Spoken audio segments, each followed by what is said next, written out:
우리 모두는 바른 교회를 이루기를 원합니다. 여러분 그러시죠? 우리 교회가 참 바른 교회가 되기를 바랍니다. 그런데 과연 바른 교회란 어떤 교회인가? 참 그 모델을 찾기가 쉽지가 않습니다.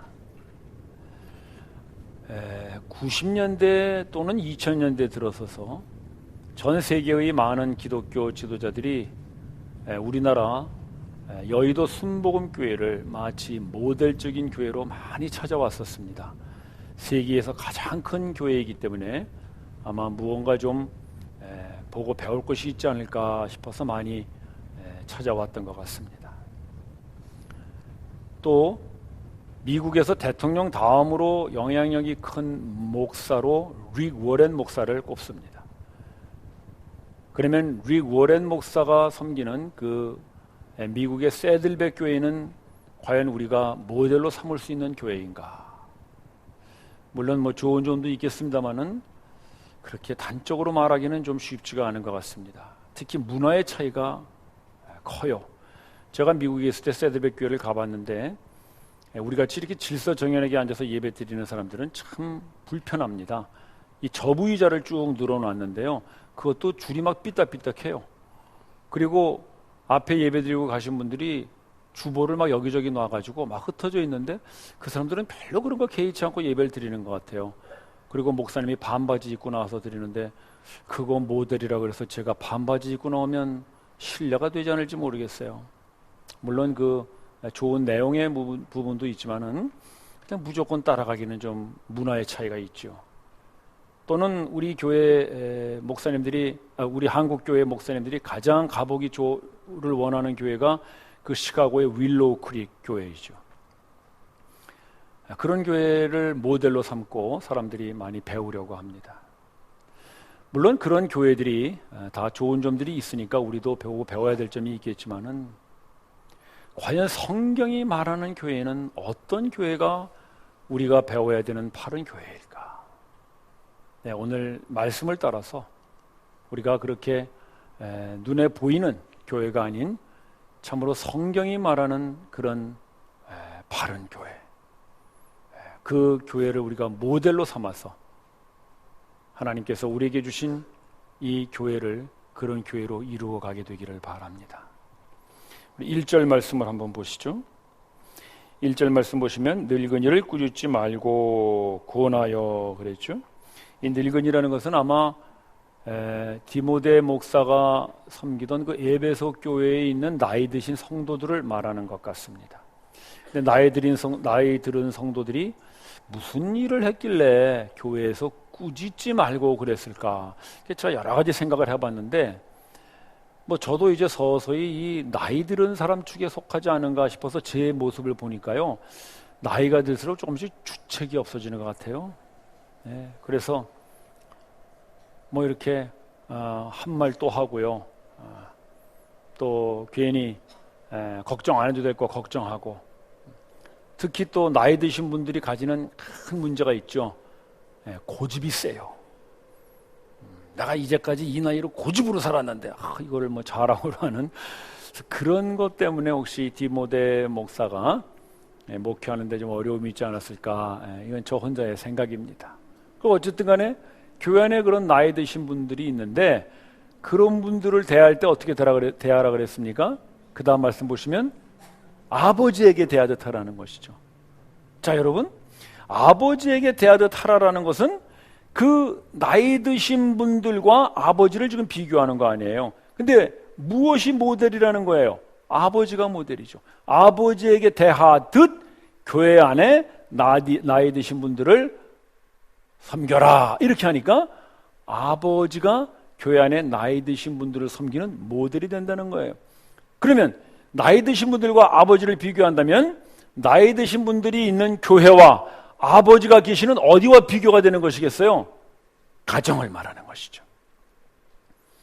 따라서 나이 드신 분들과 아버지를 비교하고 교회와 가정을 비교하는 것입니다. 또 그 다음 말씀도 보시면 젊은이들에게는 어떻게 대하라 그랬습니까? 형제에게 대하듯 하라. 역시 형제에게 대하는 것이 모델이죠. 그럼 형제는 어디 있어요? 가정에 있죠. 젊은이들은 교회 안에 있는 젊은 성도들을 말하는 거예요. 그럼 교회 안에서 젊은 성도들을 대할 때는 가정에 있는 형제들을 대하듯 하라. 즉 교회와 가정을 비교하는 것입니다. 또 2절도 보시면 늙은 여자를 대할 때는 어떻게 대하라 그랬습니까? 어머니를 대하듯 하라. 어머니 가정에 있고요, 늙은 여자들은 교회 안에 있는 나이 드신 여자 성도분들을 말하는 거예요. 나이 드신 여자 성도분들을 교회에서 대할 때 누구 대하듯 하라? 가정에 계신 어머니 대하듯 하라. 그 말이에요. 그러면 교회와 가정을 비교하면서 가정에 있는 아버지, 형제, 어머니 대하듯 하라라는 것은 무엇이 모델이라는 거예요? 교회의 모델은 바로 가정이 모델이라는 것이죠. 또 2절 후반부에도 보시면 젊은 여자는 자매에 대하듯 하라. 이것은 그 당시에 그 젊은 여자들을 어떻게 대했는가를 우리가 알 수 있는 장면인데요. 그 당시에 젊은 여자들은 인격적인 대우를 못 받던 시대거든요. 그러니까 심지어는 교회 안에서도 젊은 여자들을 어떤 그런 인격자로 보는 것이 아니라 성적인 대상으로 봤다는 거예요. 이게 참 자매님들 보기가 정말 너무나 부끄러워요. 근데 우리 교회는 그렇지 않습니다. 여러분, 옛날에 그랬다는 것이죠. 그래서 너희들이 교회에서도 세상 사람들 같이 그렇게 여자들을 무시하고 여자들을 그런 눈으로 보면 안 되고, 어떻게 보라고요? 너희 누나나 너희 누이 동생 보듯이 자매 대하듯 하라. 그걸 말씀하시는 거예요.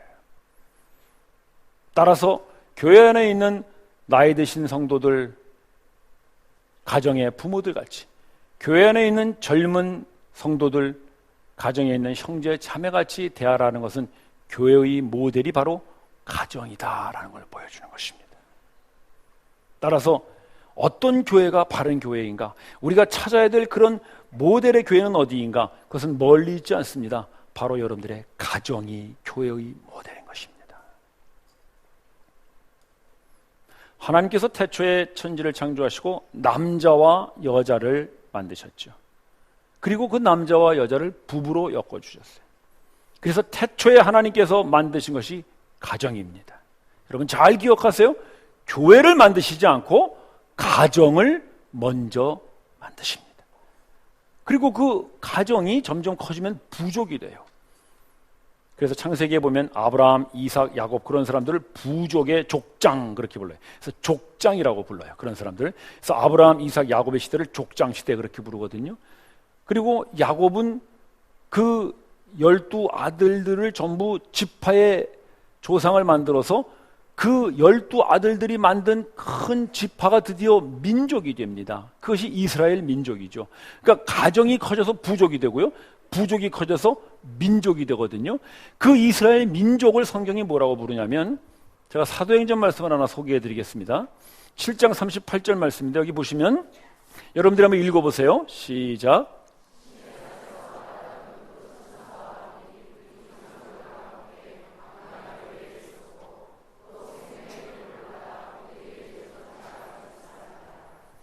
이 말씀은 스데반 집사가 지금 유대인들을 향해서 외치는 설교거든요. 근데 여기에 보면 우리 조상들, 즉 그 스데반의 조상 이스라엘 민족들, 그 사람들이 이제 그 광야를 쭉 지나면서 이루었던 그 이스라엘 민족을 말하는 거예요. 근데 그 이스라엘 민족이 뭐라고 그랬어요? 광야 교회라는 거예요. 즉 가정이 커져서 부족이 되고 부족이 커져서 민족이 됐는데, 특별히 그 이스라엘 민족을 성경은 교회라고 부르고 있는 것입니다. 따라서 교회의 출발은 가정이에요. 즉 교회의 모델은 가정인 것입니다. 따라서 가장 바른 교회, 가장 성경적인 교회는 가정 같은 교회가 가장 바른 교회입니다. 그럼 하나님께서 왜 많은 그런 조직이나 공동체 중에 하필 교회의 모델을 가정으로 두셨을까? 자, 여러분, 우리가 세상에 사는데 많은 조직과 공동체가 있습니다. 우리 형제님들 내일 또 출근하실 회사 공동체 아닙니까? 회사에 들어가면 회사 직원들끼리의 사회가 형성되는 거죠. 또 우리 자매님들은 뭐 어디 시장 가시면 시장 공동체, 마트에 가시면 마트 공동체, 거기에 있는 사람들끼리의 사회가 형성되는 거예요. 그게 사람들이 만드는 조직이고 공동체입니다. 학생들은 학교 가면 학교 공동체, 의사들은 병원에 가면 병원 공동체, 공무원들은 공무원 사회, 이런 식으로 모든 사람들이 소속되어 있는 공동체들이 다 있어요. 그런데 이런 세상 공동체의 특징이 뭐냐면 그 사람들은 뭐 때문에 모이는가 하면 일 때문에 모입니다. 우리 형제님들 내일 출근하시면 뭐 하러 가요? 일하러 가죠. 즉 일 때문에 모이는 것이 회사 공동체예요. 또 뭐 학교에 가면은 가르치는 일, 배우는 일 때문에 가는 거예요. 시장에 가면 사고 파는 일 때문에 가는 거예요. 모든 사람들의 목적이 같아요. 일 때문에 가는 거예요. 그리고 그 일을 통해서 뭘 얻어내냐면 드디어는 이익을 얻어내요. 그러니까 모든 세상의 공동체는 일하는 것이 중심이고 목표는 돈을 버는 게 목표인 거예요. 그게 모든 세상 공동체의 특징입니다. 그래서 그게 없으면 공동체가 형성이 되질 않죠. 특히 우리가 사는 물질 세계는 그렇습니다. 그런데 이것과 아주 유별나게 틀린 공동체가 하나 있어요. 그게 뭐냐면 가정 공동체. 가정은 일이 중심이거나 돈이 목적으로 모인 공동체가 아니에요. 이 세상에 그런 것이 중심이 아닌 공동체는 오로지 하나, 가정밖에 없어요. 그럼 가정의 중심이 되는 건 무엇인가?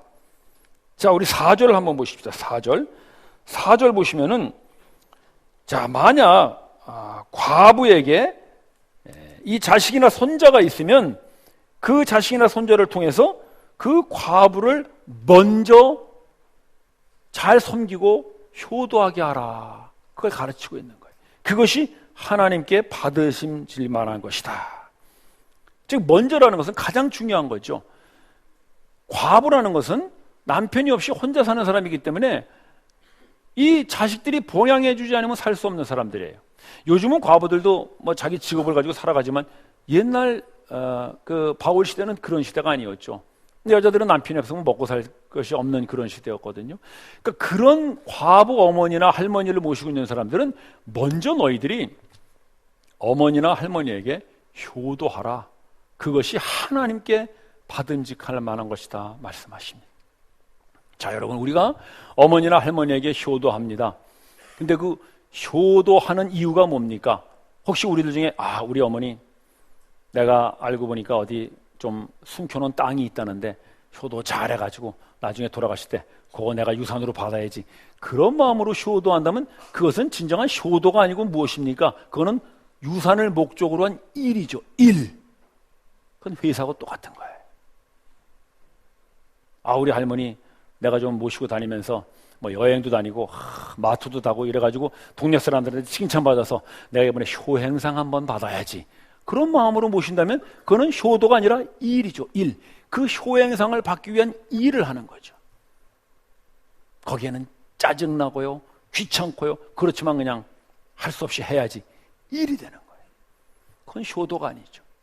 우리가 어머니나 할머니를 진정으로 효도한다는 건 뭐예요? 그분들이 바로 나의 어머니이기 때문에, 나의 할머니이기 때문에, 즉 그분들과 우리의 관계 때문에 우리는 어머니를 모시고 할머니를 모시는 것입니다. 그것이 효입니다. 효. 따라서 회사나 일반 세상의 공동체는 일이 중심이고 돈이 목적이지만 가정 공동체의 중심은 일이 아니라 관계입니다. 그 목적이 돈이 아니고 관계입니다. 어머니에 대한 사랑의 관계, 할머니에 대한 사랑의 관계, 그 사랑 때문에 우리는 부모님을 섬기고 효도하는 것이죠. 그게 세상의 공동체와 본질적으로 다른 것입니다. 또 8절도 보시면은요, 여러분들이 8절 한번 읽어보세요. 시작.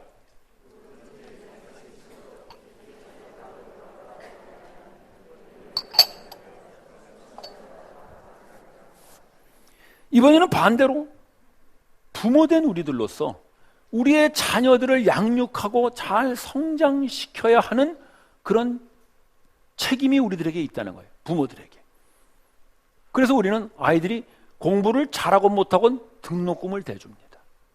회사에서는 그렇게 안 해요. 제가 예전에 다니던 회사는요, 애들 대학 등록금 줄 때 성적표를 가져서 B학점 이상 돼야 등록금을 대주고 그랬어요. 요즘은 뭐 좀 좋아져서 다 해주는지 모르겠지만, 그건 왜냐하면 부모 자식의 관계가 아니라 사장과 직원의 관계에서 돈을 주는 거기 때문에 돈이 나가는 것에 관심이 있는 거예요. 그러나 우리는 아이들이 뭐 B학점을 받았던 C학점을 받았던 아니면 낙제를 했더라도 야 제발 졸업이라도 해라. 그래갖고 등록금을 대주는 것이 부모거든요.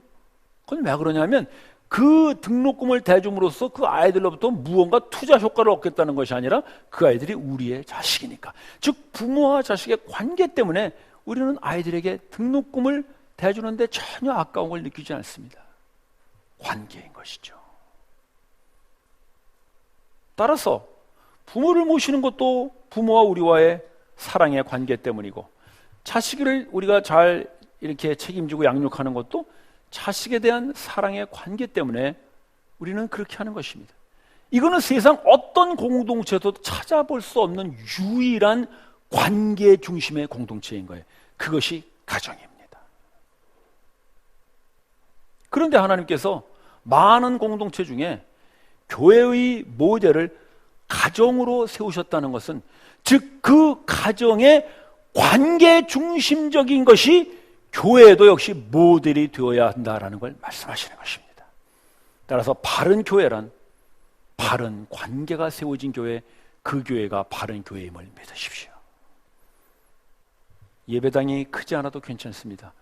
바른 관계가 되어져 있다면 그것은 바른 교회입니다. 인기 있는 목사님이 없어도 괜찮습니다. 교회가 바른 관계가 세워져 있다면 그것은 바른 교회입니다. 다른 교회가 보고 배울 그런 무슨 많은 프로그램이 없어도 괜찮습니다. 바른 관계가 세워져 있다면 그것은 바른 교회입니다. 그렇다면 도대체 교회가 세우고 지켜야 될 이 바른 관계라는 것이 무엇이겠냐 이겁니다. 자, 여러분, 지금 자식이 부모에게 효도하는 것이 그 가정이 지켜야 될 관계의 중심이라면 교회에서는 어떤 관계가 형성되어야 된다는 거예요? 하나님 아버지께 자식된 우리가 그 아버지를 의뢰하고 그 아버지께 순종하는 것, 그것이 바로 교회가 지켜야 될 바른 관계인 것입니다. 또 부모가 자식에게 양육하고 성숙시키는 것으로서 바른 관계를 이어가는 것 같이, 교회에서도 우리가 하나님 아버지로부터 양육받고 또 우리 스스로가 성숙되어지는 그 관계를 유지하고 있으면 그것이 바로 교회가 지켜야 될 바른 관계인 것입니다. 따라서 우리 교회가 진정으로 바른 교회가 되고 싶으면 여러분들이 하나님과의 관계가 마치 아버지와 자식의 관계같이 그런 부모 자식 간의 관계를 잘 유지하고 있다면 우리 교회는 바른 교회인 줄을 믿습니다. 그뿐만 아니라 우리 주변에 있는 사람들, 우리 같은 성도들과도 아까 우리가 1절, 2절에서 본 대로 가정에서의 형제를 대하듯 교회에서의 젊은 성도들을 대하고, 가정에서의 자매를 대하듯 교회에서의 젊은 여자 성도들을 대한다면 그것 역시 우리는 바른 관계를 세워가는 교회가 되는 것입니다. 따라서 하나님과의 관계가 바르고 여러 성도들 간의 관계가 형제, 자매와 같이 그런 관계가 이루어진다면 우리 교회는 바른 교회인 줄을 믿습니다. 그것이 바로 바울 사도가 말하는 바른 교회입니다. 우리는 가끔 그런 얘기를 할 때가 있습니다. 선교하는 교회 됩시다. 물론 중요하죠. 그러나 조심하십시오. 선교하는 교회가 된다는 것 때문에 선교가 중심이 되면 선교 안 하는 사람은 손가락질 받는 것입니다. 그러려면 선교를 해서는 안 됩니다. 선교를 한다는 이유 때문에 나는 선교하는데 왜 너는 선교하지 않느냐라고 해서 그 사람을 비난하면 그것은 관계가 깨어지는 것입니다. 지금 우리 한국 교회가 그런 모양들이 돼가고 있습니다. 미국 다음으로 많은 선교사를 배출하는 교회가 한국 교회라고 세계 사람들이 칭찬합니다. 그런데 그렇게 많은 선교사를 배출하는 우리 한국 교회의 실상은 어떻습니까? 교회 안에 끊임없는 관계의 상처와 아픔입니다. 장로와 목사가 싸우고 성도와 장로가 싸우고 끊임없이 그런 일들이 벌어지고 있는 것이 바로 선교 중심의 교회를 만들겠다는 것 때문에 그런 것입니다. 구제 중심의 교회를 만들겠다는 게 그런 거예요. 부흥 중심의 교회, 대형화 중심의 교회, 어떤 프로그램 중심의 교회, 일 중심의 교회를 만들려고 할 때 교회는 깨지고 마는 것입니다.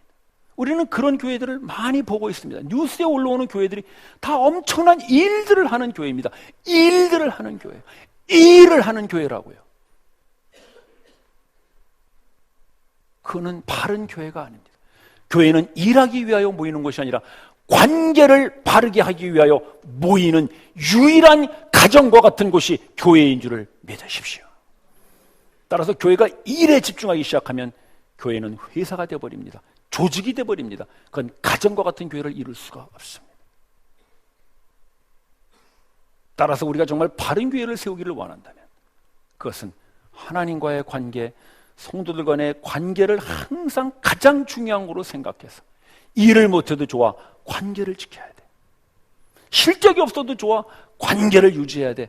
거기에 여러분들의 모든 생각들을 집중하시기를 바랍니다. 우리 교회는 바른 교회가 될 것입니다. 이런 바른 교회가 되면 어떤 모습이 나타나는가? 3절 한번 볼까요? 3절 보시면 참 과부인 과부를 경대하고, 이게 참 아주 바울 사도가 재미난 말을 썼어요. 참 과부가 있다는 것은 그러면 가짜 과부도 있다는 말인가? 그런 뜻이 아니라 참 과부라는 것은 과부 중에서도 남편도 없고 자식도 없는, 그러니까 완전히 아무데도 의지할 것 없는 과부, 그런 사람 참 과부라 그러는 것이죠. 그런데 그런 참 과부가 교회에 오면 어떻게 됩니까? 사람들은 무시하는 거예요.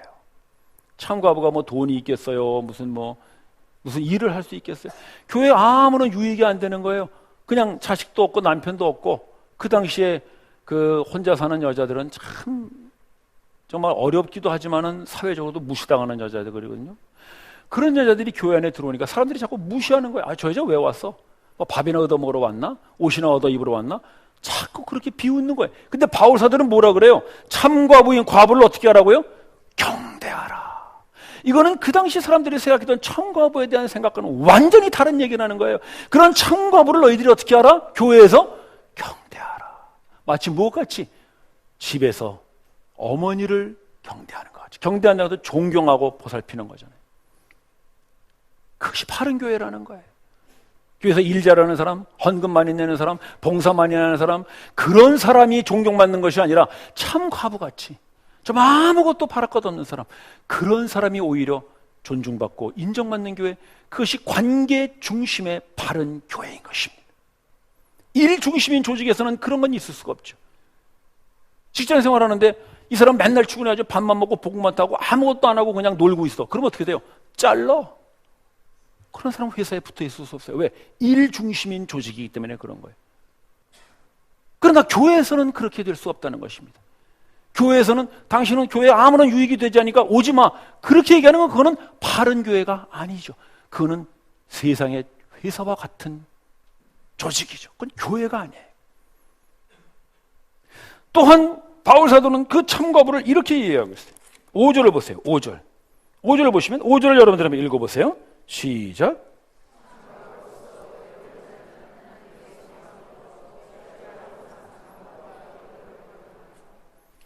이 참과부는 어떤 사람인가 하면은 하나님께만 소망을 둘 수밖에 없는 사람. 당연하겠죠. 남편도 없고 자식도 없고 재산도 없고 아무것도 없으니까 나는 오로지 하나님을 바라볼 수밖에 없어요. 그 사람이 참과부라는 거예요. 그러면 이 사람이 하나님만을 소망할 수밖에 없기 때문에 오로지 하나님께만 의뢰하고 하나님과의 관계만 붙들고 살 수밖에 없는 사람, 즉 누구 얘기하는 거예요? 바로 저와 여러분 교회 성도들을 말하는 것임을 여러분 기억하십시오. 따라서 남편이 있느냐 없느냐, 자식이 있느냐 없느냐, 그런 것이 아니라 나는 하나님밖에는 소망될 데가 없습니다. 나는 이 세상에 아무것도 바라볼 것이 없는 사람입니다 라는 사람들, 바로 그 사람이 진정으로 영적인 참 과부인 것입니다. 성도를 말하는 거죠. 성도. 그러나 교회에 오면서도 그런 데에는 관심이 없고, 6절을 보세요. 그것과 대비되는 사람인데 일락을 좋아하고, 일락 이런 건 세상의 즐거움, 세상의 쾌락, 세상의 재미, 그런 거예요. 일락을 좋아하는 그런 사람들도 많이 있다는 거예요. 그런 사람들은 어때요? 살았으나 죽었도다. 겉으로는 사는 것 같아서요. 겉으로는 막 치장도 하고요, 돈도 많으니까 막 무언가 이렇게 내놓기도 하고, 그러는 것 같은데 사실 그 마음은 하나님께만 소망을 두는 것이 아니라 세상의 즐거움, 세상의 재미에 푹 빠져 있어요. 그런 사람은 겉으로는 사는 것 같지만 실제는 죽은 자로다. 따라서 바른 교회란 그런 세상의 일락을 쫓아다니는 사람이 아니라 나는 하나님밖에는 소망둘 데가 없습니다라고 하는 그 참 과부와 같은 사람들, 그런 사람들이 모이는 교회, 그 교회가 바른 교회인 것입니다. 그뿐만 아니라 내가 이런 참 과부와 같은 마음으로 하나님께 소망 두고 교회에 왔으니 저 형제도 저 자매도 아마 나 같은 그런 참 과부의 마음으로 교회에 와서 하나님을 찾지 않겠나라고 다른 사람들을 보는 시각이 달라지는 사람들, 그런 사람들이 모이는 교회가 바른 교회인 것입니다. 따라서 하나님과의 관계가 올바로 세워지고 다른 성도들을 보는 시각도 달라져서 모든 성도들과 형제와 자매의 관계를 잘 맺어가는 그런 사람들, 영적인 참과부이며 그런 사람들이 존중받고 그런 사람들이 보살핌 받는 교회, 바른 교회, 우리 교회가 그런 교회 되기를 소원합니다. 따라서 바른 교회는 그 교회가 얼마나 큰 예배당을 가졌느냐, 그런 것으로 결정되지 않습니다. 그 교회에 얼마나 많은 성도들이 모였느냐, 그런 것으로 판단할 수 없습니다. 그 교회에 얼마나 영향력 있는 목사가 계신가, 그 교회가 얼마나 많은 프로그램들을 내세우는가, 그 교회가 얼마나 많은 선교사를 배출하고, 그 교회가 얼마나 많은 헌금을 걸어드리고, 그 교회가 얼마나 사회봉사를 많이 하는가, 그런 것으로 바른 교회는 결정되지 않습니다. 오늘 주님의 말씀이십니다. 우리가 계속해서 그런데 우리 교회의 생각을 모으고 그런데 우리 교회에 집중한다면 우리는 드디어는 모두 다 일만 하다가 드디어는 모든 관계가 다 깨어져 버린 바르지 못한 교회로 끝나고 마는 것입니다. 그것이 오늘날 이 시대의 교회들의 모습이 아니고 무엇이겠냐 이것입니다. 따라서 우리는 바른 교회를 지켜야 합니다. 바른 교회를 세워야 합니다. 그것은 바로 관계가 가장 중심되는 교회, 주님이 원하시는 바른 교회입니다. 그런 바른 관계를 유지하기 위해서 우리가 언제나 모델로 삼아야 되는 것은 가정입니다. 가정의 그 부모 자식 간의 관계, 그것이 교회 안에서 하나님과 우리의 관계로 나타나고, 가정에서 형제 자매들 간의 그런 우애 있는 관계, 그것이 교회 안에서 다른 성도들과의 형제 애로 나타나는 교회, 바른 교회가 되리라 믿습니다.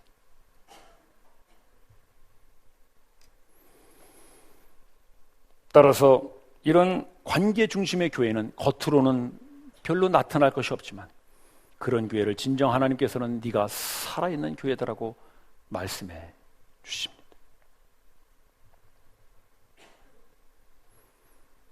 우리 모두는 바른 교회를 이루기를 원합니다. 그러나 바른 교회는 어디서 떨어지는 것이 아닙니다. 누가 만들어주는 것이 아닙니다. 바로 저와 여러분 한 사람 한 사람이 그런 관계 중심의 교회를 세워나갈 때 우리 교회는 바른 교회로 세워지리라 믿습니다.